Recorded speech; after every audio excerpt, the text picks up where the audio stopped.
هاجر وإسماعيل عليهم السلام.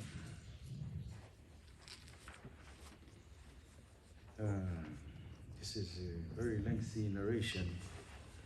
حديث طويل في قصة هاجر وابنها إسماعيل بعد أن تركهما. المرة الماضية وقفنا مع أن الله سبحانه وتعالى حفظ إبراهيم وهاجر من الطاغية، وأن الله سبحانه وتعالى شل يد الكافر ورد كيده كما قالت سارة وأخدمها هاجر. Last time we went to the narration that is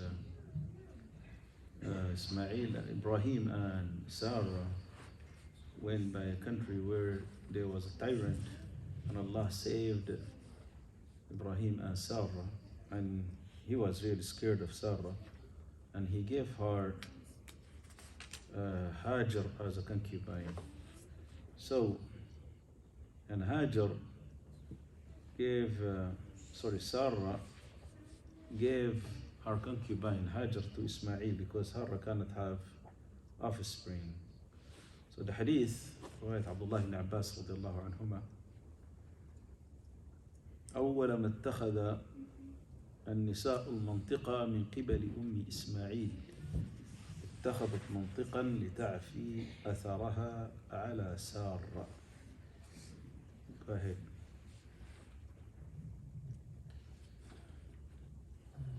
Narrated Ibn Abbas, the first lady to use a girdle was the mother of Ishmael. She used a girdle so that she might hide her tracks from Sarah. So what is this? What you read again? She the first woman to use. She's the first woman to use a girdle. Girdle. What is that? It's like a tight vest you put around your stomach, sucks in your gut, makes you appear thinner. Okay, actually this one, it's like a belt, right? So it's not like that actually. It is a long dress. Actually it's just ثوب المنطق اللي هو بيسموه الجرجار عندنا. A long dress that goes all the way to the ground. You know, like the when the bride have this long dress going like 2 meters back. Gown, like the gown, exactly. So the first one to use that was Hajar, and she used this deliberately to wipe her footstep from Sarah. She was the servant of Sarah, and Sarah said, I cannot get an offspring. This is a young lady, this young concubine. Go ahead and you can marry her. I give you. So she was a slave, and she was being given to Ibrahim, and Ibrahim got from her Ismail. So Sarah started following Hajar. She got jealous, she started following her, and in some narration that is, now the servant has an offspring, has a boy now, and she saw how Ibrahim loves this boy. الآن بقت فبقت تتعالى على السيدة. Now that's Sarah, her master, and now she is feeling bride of the master. I'm the mother, you are not. So Sarah started getting angry, and she started beating Hajar. Allah knows what happened over there, but for some reason, Sarah has to hide herself Hajar has to hide herself from Sarah. When she walks, she has to wipe away her footsteps, and that's why she used that long gown, and she started wiping her footsteps. Okay. فأقبل بها إسماعيل إبراهيم ثم جاء بها إبراهيم وبابنها إسماعيل وهي ترضعه حتى وضعها عند البيت عند دوحة شجرة كبيرة فوق زمزم في أعلى المسجد. ما فيش زمزم الوقت ذاك، لكن موضع زمزم الحالي كان شجرة ومن فوق، فوضعهم تحت الشجرة والأرض خلاء فاضي ما في أي شيء، حوالينهم الجبال وهم في هذا الوادي. مكة عبارة عن فقط وادي في وسط جبال. وصحراء من محل ما جابهم من بيت المقدس إلين هناك، حطاها في وادي بين جبال.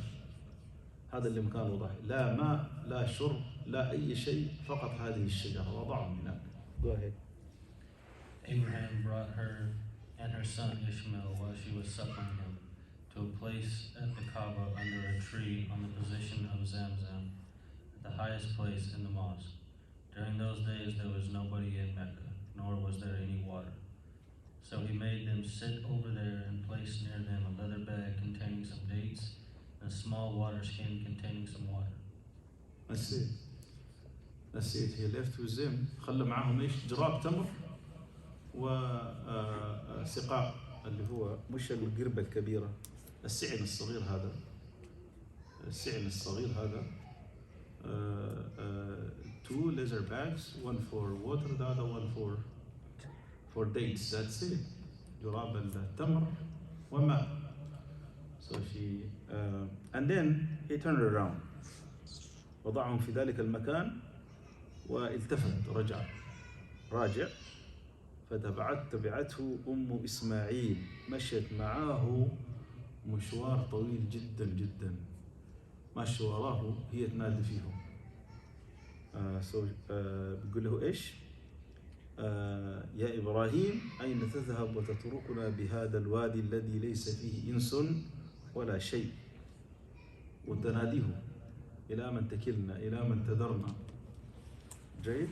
وجعل لا يلتفت إليها فقالت له، شوف الإيمان هنا، الله أمرك بهذا؟ قال نعم. قالت إذن لا يضيعنا، ثم رجعت.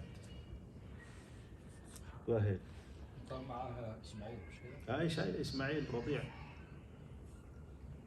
And set out homeward. Ishmael's mother followed him, saying, O Abraham, where are you going, leaving us in this valley where there is no person whose company we may enjoy, nor is there anything to enjoy?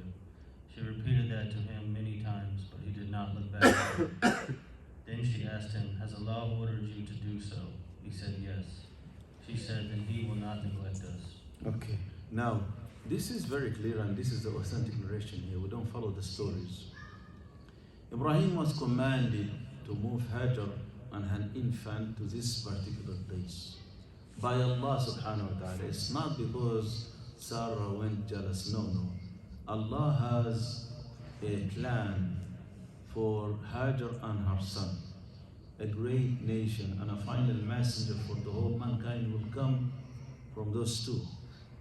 Okay, from the offspring of Ismail. Ismail get to be there in Mecca, and he has to start that place, and he should be the master of that place. And a miracle will happen over there. Ibrahim did not know all of that. Neither Sarah or Hajar. Hajar saw herself in a place of nowhere.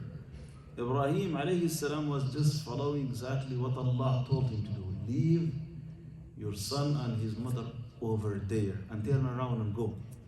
This is the exact command of Allah Ta'ala. And Ibrahim wasn't looking when she was asking him, why are you leaving us here? Why are you leaving us here? There's no one over here, nothing. Meaning like that water and those dates, for how long we are going to survive? If you go back, you need a while to come back again. So what are we doing over here? Ibrahim never looked back, because if he looked, his heart would break. That's his son, the infant.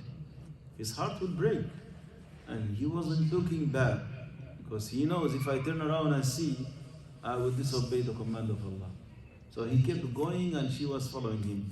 Then she asked him this question: did Allah command you? Are you following the commands of Allah, or there is any other reason? When he said yes, and he even did not look back. He said yes by looking forward and going. She stopped and she said, Allah will never forsaken us. Allah will never forsaken us. And look at the iman, the belief of Hajar alayha salat. Isn't that amazing? Hajar was a concubine under a tyrant, and they were all pagans, all kuffar. They were not Muslims. Short period she spent with Ibrahim and Sarah, and look at the faith, look at the belief, the strong belief she has in her heart to stay in a place where there's no one, and she will almost die, and even her infant will die before her. And look at the experience Sarah went through. Go ahead. And returned while Abraham proceeded onwards. And on reaching the Thania, where they could not see him, he faced the Kaaba and raising both hands, invoked Allah, saying the following prayers. O our Lord, I have made some of my offspring dwell in a valley without cultivation by your sacred house Kaaba at Mecca, in order, O our Lord, that they may offer prayer perfectly. So fill some hearts among men with love towards them. And O Allah, provide them with fruits, so that they may give thanks. طيب. قال فانطلق إبراهيم حتى إذا كان عند الثنية حيث لا يرونه استقبل بوجهه البيت ثم دعا. وما في بيت هناك، لكن هذا الموضع اللي حيبنى فيه البيت. ثم دعا بهؤلاء الكلمات ورفع يديه فقال ربنا إني أسكنت من ذريتي بواد غير ذي زرع عند بيتك المحرم ربنا ليقيموا الصلاة فاجعل أفئدة من الناس تهوي إليهم وارزقهم من الثمرات لعلهم يشكرون. He made dua with those precious supplications. So Allah subhanahu wa ta'ala protect them. I left them in a place, no cultivation, no water. Well, Allah protect them and provide them with those people who will come around them, protect them and be with them and sustain them, give them what they need for their life. Yes. I have a question. So, what prophet was this? Ibrahim. Ibrahim left the people there, in that area with just dates and water. Yes. But why would he do that? Was it Because Allah told him to do that. Was Allah trying to was it in the area of Mecca? Was Yes. Allah trying to make Mecca? Yes. Yes, and what Allah will do is not like what us will do. If you try in a city, you bring people, you get provision for them, you dig the well, right? Allah doesn't have to do that. Just see what the miracle happened. There's a great miracle to happen over here. So he supplicated, he asked Allah, provide them, protect my family, and provide them with their necessities. So, and he left. Now what happened? وجعلت إسماعيل ترضع إسماعيل وتشرب ذلك الماء حتى إذا نفذ ما في السقاء عطشت وعطش ابنها وجعلت تنظر إليه يتلوى أو قال يتلبط فانطلقت كراهية أن تنظر إليه. Go ahead. Ishmael's mother went on suckling Ishmael and drinking from the water she had. When the water in the water skin had all been used up, she became thirsty, and her child also became thirsty. She started looking at him, Ishmael tossing in agony. She left him, for she could not endure looking at him, and found that the mountain of Safa was the nearest mountain to her.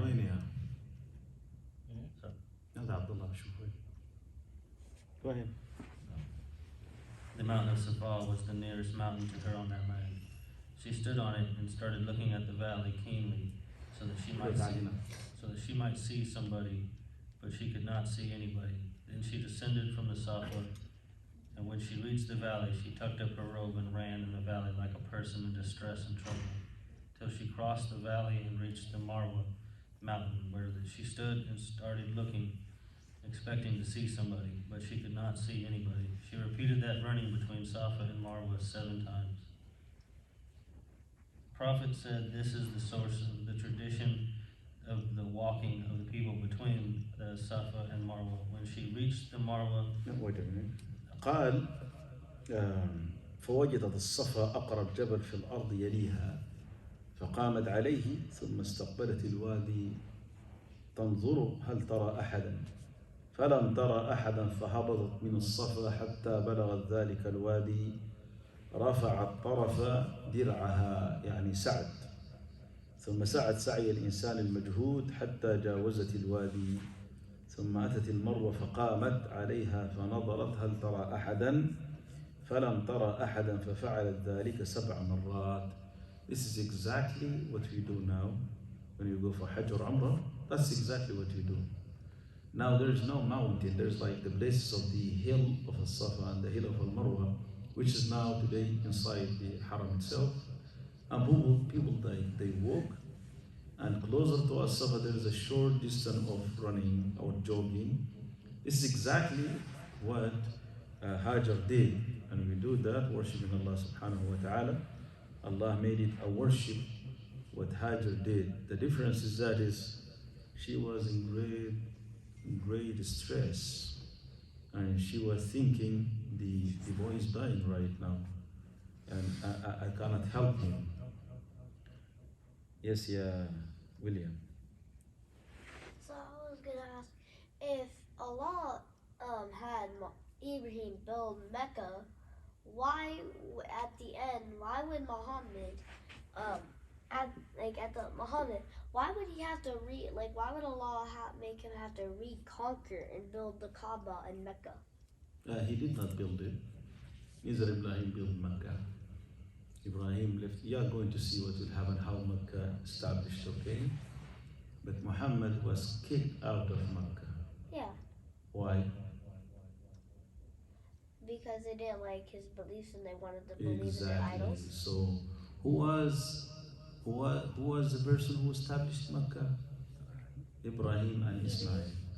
And they were Muslims, right? Uh-huh. They were worshiping one God, right? So by the time they twisted this and they turned to idol worshiping, they became pagans. And they started believing in all those other So idols. when Muhammad ﷺ wanted to return them back to the beliefs of their forefather, Ismail and Ibrahim, they did not like it, they kicked him out, so he has to come back again, take over it, and clear it from idols. Yeah, but how did the Kaaba get built then? Then wait. Just wait. You are going to see. Okay? The story is long, okay? طيب, go ahead. When she reached the Marwa for the last time, she heard a voice, and she asked herself to be quiet and listened attentively. She heard the voice again and said, "Oh, whoever you may be, you have made me hear your voice. Have you got something to help me?" And behold, she saw an angel at the place of Zamzam digging the earth with his heel, or his wing, till water flowed from that place. She started to make something like a basin around it, using her hands in this way, and started filling her water skin with water with her hands. And the water was flowing out after she had scooped some of it. The prophet added, "May Allah bestow mercy on Ismail's mother. Had she left the Zamzam flow without trying to control it, or had she not scooped from that water to fill her water skin, Zamzam would have been a stream flowing on the surface of the earth." Okay. طيب. قالت فلما أشرفت على المروة سمعت صوتا فقالت صح تريد نفسها، يعني بتسمع في نفسها. ثم تسمعت أيضا فقالت قد أسمعت إن كان عندك غوث، يعني أغثنا اللي بتعمل في الحركة أنت وأنا ما شايفك، هي ما شايفة، لكن بتقول إيش؟ قد أسمعت، أنا سمعت عندك شيء لنا. فإذا هي بالملك عند موضع زمزم فبحث بعقبه، أن جبريل عظيم وله عقب، يعني الكعب بتاعه، فضرب بعقبه الأرض، أو قال في رواية بجناحه، حتى ظهر الماء فجعلت تحوضه، يعني تعمل له حوض بالتراب. She stopped looking because the water came gushing from the earth when Jibreel hit the earth, the angel hit the earth, the water came gushing. So she started blocking the water not to go away, and she started drinking and started blocking, and she started calling what? Zimmi. This is from where the name Zamzam came. Zimmi, which literally means stop. And the water stopped. So Rasulullah said, "May Allah have mercy over her wood," because now Zamzam is a well. You have to dig to get down to it, way down to it. Now there's no actually a long time ago it was a well. You have to go down the stairs And even though when you go down the stairs, you see no well, you rather just see some fountains and you drink from them. But right now, it is just like water taps outside and you drink from them, or just like igloos and you drink from them. You don't see any well. But today they have to go deep and pump it out. Rasulullah ﷺ said, would Maryam did not say that word or try to block the water, كانت عينا معين يعني ظاهر. It will be a lake, and it will be, the water will keep gushing and go as far as Allah subhanahu wa ta'ala wills. So she said stop, the water stopped. قال فشربت وأرضعت ولدها فقال لها الملك لا تخاف الضيعة فإنها هنا بيت الله يبني هذا الغلام وأبوه وإن الله لا يضيع أهله. وكان البيت مرتفعا من الأرض كالرابية تأتيه السيول فتأخذ عن يمينه وشماله. يعني أرض مرتفعة، الوادي ظاهر لكن مكان البيت أرض مرتفعة. فكانت كذلك حتى مرت به رفقة من جرهم أو أهل بيت من جرهم. Go ahead. The prophet further added, then she drank water and suckled her child. The angel said to her, don't be afraid of being neglected, for this is the house of Allah, which will be built by this boy and his father. And Allah never neglects his people. The house, the Kaaba at that time, was on a high place resembling a hillock. And when torrents came, they flowed to its right and left. She lived in that way till some companions from the tribe of Jurhum, or a family from Jurhum, passed by her and her child. Okay. Jurhum was one of several tribes. They were coming from Yemen. And there in Yemen, they had, as Allah described it in Surah Saba, لَقَدْ كَانَ لِسَبَإٍ فِي مَسْكَنِهِمْ آيَةٌ. It was a kingdom called the Kingdom of Saba. And their place was a miracle over the face of the earth.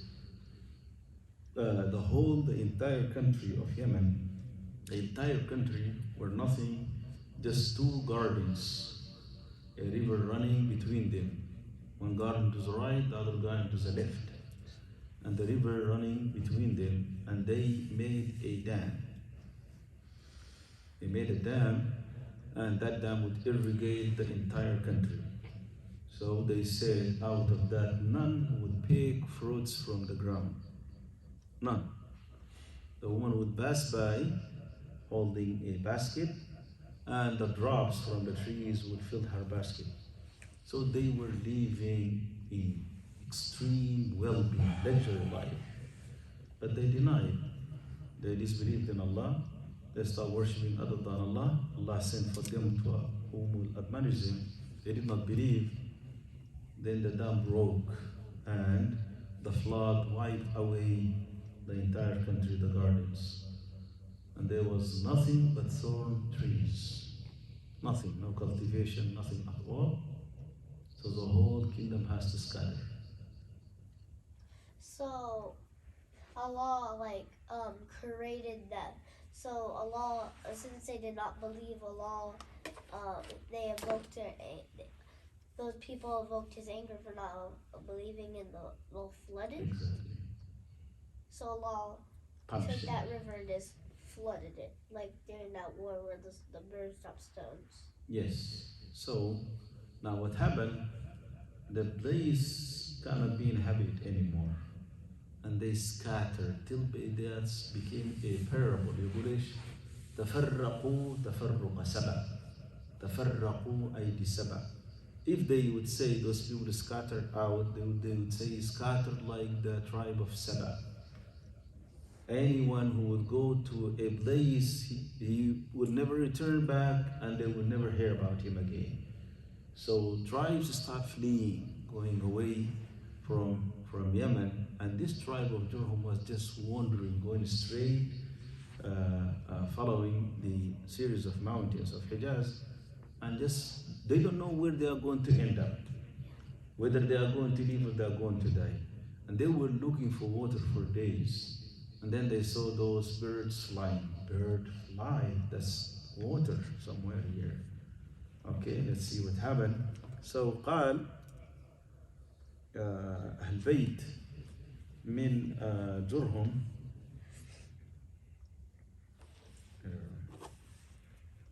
قال فرأوا طائرا عائفا فقالوا إن هذا الطائر ليدور على ماء لعهدنا بهذا الوادي وما فيه ماء فأرسلوا جريا أو جريا يعني مستكشف فإذا هم بالماء فرجعوا فأخبروهم بالماء فأقبلوا قال وأم إسماعيل عند الماء فقالوا أتأذنين لنا أن ننزل عندك فقالت نعم ولكن لا حق لكم في الماء قالوا نعم قال ابن عباس قال النبي صلى الله عليه وسلم فألفى ذلك أم إسماعيل وهي تحب الأنس فنزلوا وأرسلوا إلى أهليهم فنزلوا معهم حتى إذا كان بهم أهل أبيات منهم وشب الغلام وتعلم العربية منهم وأنفسهم وأعجبهم حين شب فلما أدرك زوجوه امرأة منهم. The Jurhum people were coming to the way of Kadab. They landed in the lower part of Mecca where they saw a bird that had the habit of flying around water and not leaving it. They said, this bird must be flying around water. Though we know that there is no water in this valley, they sent 1 or 2 messengers who discovered the source of water and returned to inform them of the water. So they all came towards the water. The prophet added, Ishmael's mother was sitting near the water. They asked her, do you allow us to stay with you? She replied, yes, but you will have no right to possess the water. They agreed to that. The prophet further said, Ishmael's mother was pleased with the whole situation, as she used to love to enjoy the company of people, so they settled there. And later on they sent for their families who came and settled with them, so that some families became permanent residents there. The child, Ishmael, grew up and learned Arabic from them, and his virtues caused them to love and admire him as he grew up. And when he reached the age of puberty, they made him marry a woman from amongst them, after Ishmael's mother had died. هذه دعوة إبراهيم عليه الصلاة والسلام. Allah يسر وسخر له من يكون حالا. This is exactly the supplication of Ibrahim, and that's how the miracle happened. Those people, the Hajar and her infant alone in that place, and the child almost died. So Allah subhanahu wa ta'ala saved him. Allah made the most precious thing in that valley, which is water, in that desert, which is water, to be owned by Hajar. And those people, when they come, they honor Hajar. She possesses something more than silver and gold.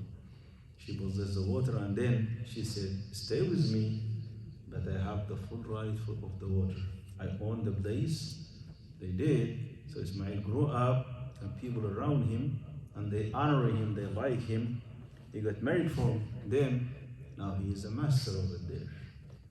He is a master over there among those people. He's been honored by all of them. So he's not someone they found him on the street and now they're giving him a favor. Rather, he is the one who gave them favor.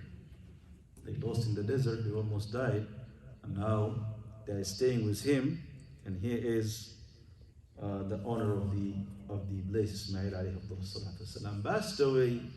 Hajar died, passed away. Ismail alayhi salatu married, and he stayed there. So Ibrahim came for a visit. قال فجاء إبراهيم بعدما تزوج إسماعيل يطالع تركته فلم يجد إسماعيل فسأل امرأته عنه فقالت خرج يبتغي لنا ثم سألها عن عيشهم وهيئتهم فقالت نحن بشر نحن في ضيق وشدة فشكت إليه زي عادة النسوان.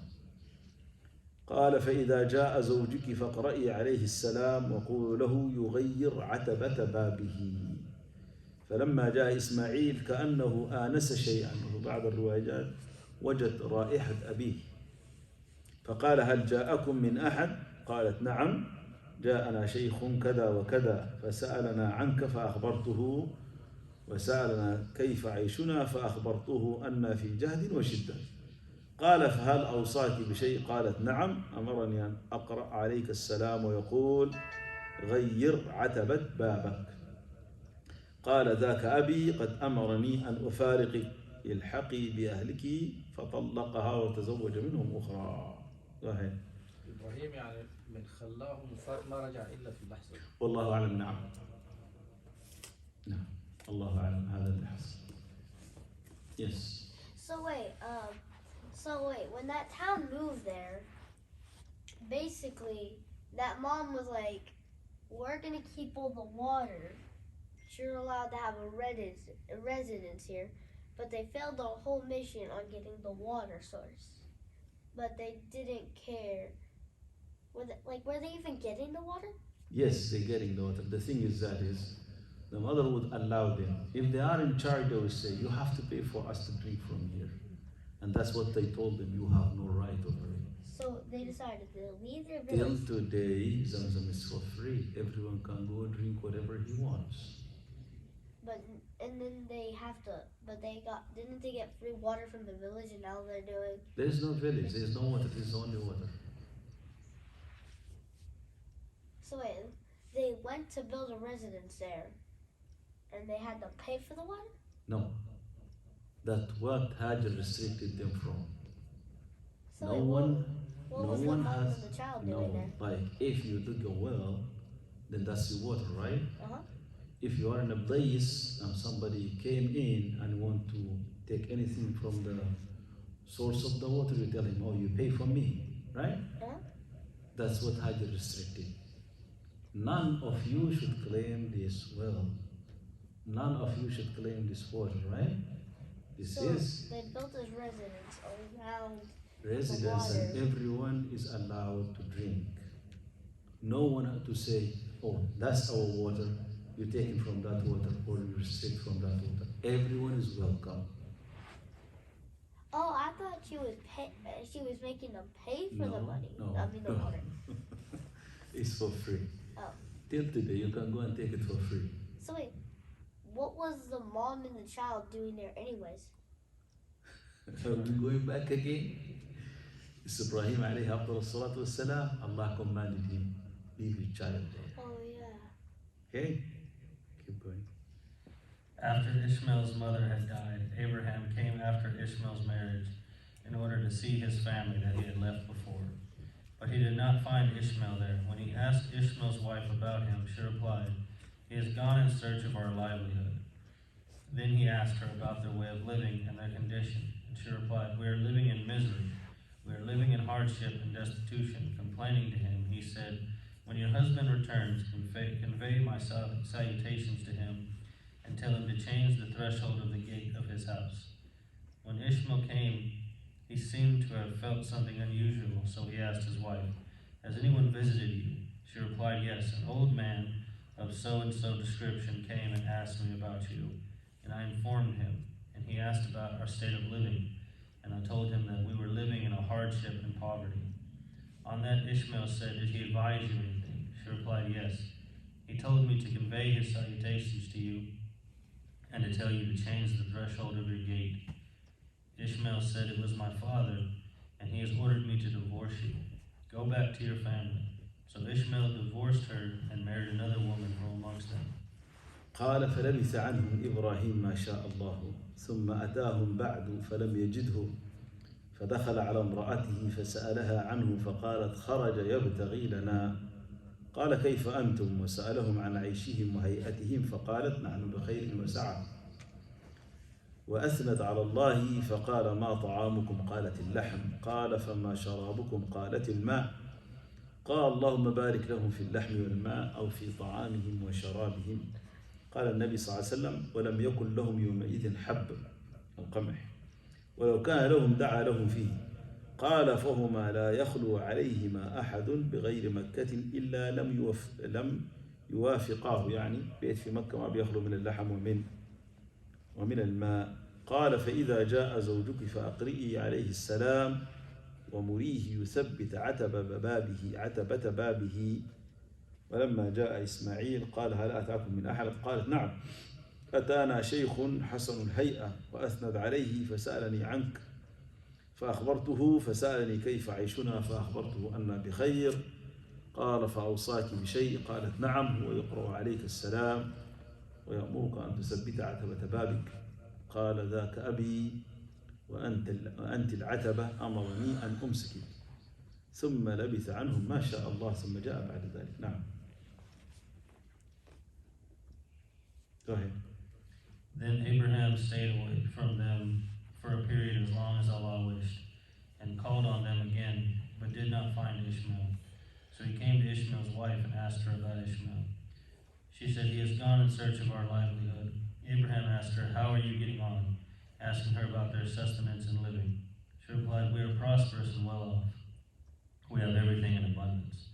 Then she thanked Allah. Abraham said, "What kind of food do you eat?" She said, "Meat." He said, "What do you drink?" She said, "Water." He said, "Oh Allah, bless their meat and water." The Prophet added, "At that time they did not have grain, and if they had grain, he would have also invoked Allah to bless it." The Prophet added, "If somebody has only these two things as his sustenance, his health and disposition will be badly affected unless he lives in Mecca." The Prophet added, "Then Abraham said to Ishmael's wife, 'When your husband comes, give my regards to him and tell him that he should keep firm the threshold of his gate.' When Ishmael came back, he asked his wife, 'Did anyone call on you?' She replied, 'Yes, a good-looking old man came to me.' So she praised him and added, 'He asked about you.' And I informed him, and he asked about our livelihood, and I told him that we were in a good condition." Ishmael asked her, "Did he give you any piece of advice?" She said, "Yes. He told me to give his regards to you and ordered that you should keep firm the threshold of your gate." On that, Ishmael said, "It was my father, and you are the threshold of the gate. He has ordered me to keep you with me." Then Abraham stayed away from them for a period as long as Allah wished, and called on them afterwards. He saw Ishmael under a tree near Zamzam sharpening his arrows. When he saw Abraham, he rose up to welcome him, and they greeted each other, as a father does with his son, or a son does with his father. Abraham said, "O Ishmael, Allah has given me an order." Ishmael said, "Do what your Lord has ordered you to do." Abraham asked, "Will you help me?" Ishmael said, "I will help you." Abraham said, "Allah has ordered me to build a house here, pointing to a hillock higher than the land surrounding it." The Prophet added, "Then they raised the foundation of the house, the Kaaba. Ishmael brought the stones, and Abraham was building. And when the walls became high, Ishmael brought the stone and put it for Abraham, who stood over it and carried on building, while Ishmael was handing him the stones. And both of them were saying, 'O our Lord, accept this service from us. Verily, you are the all-knowing, the all-hearing.'" مكان البيت كان محفوظ ومعروف. مكان البيت هو هذه الرابية، لكن ما كان بيت. فرفع القواعد من البيت إبراهيم عليه الصلاة والسلام. الحجر الذي أتى به هو مقام إبراهيم. هذا اللي تشوفوه من الزجاج هكذا، قبة صغيرة بتاعت زجاج مزخرفة وعليها زمردة من الداخل. هذا حجر كان مرصوص بالكعبة. So the maqam where Ibrahim alayhi salam stood, هذه الصخرة, Ibrahim brought a rock because the building became way up, way high for him. So he brought a rock to attach it to the walls of the Kaaba. And Ibrahim went over that rock and started building حتى ارتفع البناء till it reached this height of today. Those people were really tall. Kaaba is way up. I think it is 9 meters. تقريبا مش كده؟ Yeah, 19 meters. That's way up. It's like 30 feet. And Ibrahim alayhi salam just stood on a rock to finish this 30 feet. Just a rock, he went over it and he finished that. It's way up. It's huge. Those people were really tall. So Ibrahim alayhi, that's the maqam. Umar ibn Khattab was the one to build that rock because everyone was going there praying behind the maqam and plucking the people going around for tawaf. نفس اللي بيحصل الآن. Now it is by the middle of the way where people were making tawaf around, going around Kaaba. So people are blocking others when they do prayers. The sunnah is that go way back, do not block the others, Kaaba will never be empty, daytime or nighttime, those days. Like hundreds of thousands every day, if not millions. So you go way back inside the masjid and you make this rock or that direction of the maqam between you and the Kaaba, and you pray there. And when you go back there, the area wide open, you can pray there. And Ibrahim, while doing building the most precious building ever, the Kaaba, he was asking Allah to accept from him. رَبَّنَا تَقَبَّلْ مِنَّا إِنَّكَ, oh Allah, accept from us. It means that it's not guaranteed whatever good deed you do. It's not guaranteed Allah will accept them. Rather, you ask, you do the good deed, you be humble, and you ask Allah to accept from you. هذا وصلى الله وسلم وبارك على عبده. Yes, yeah, William. So the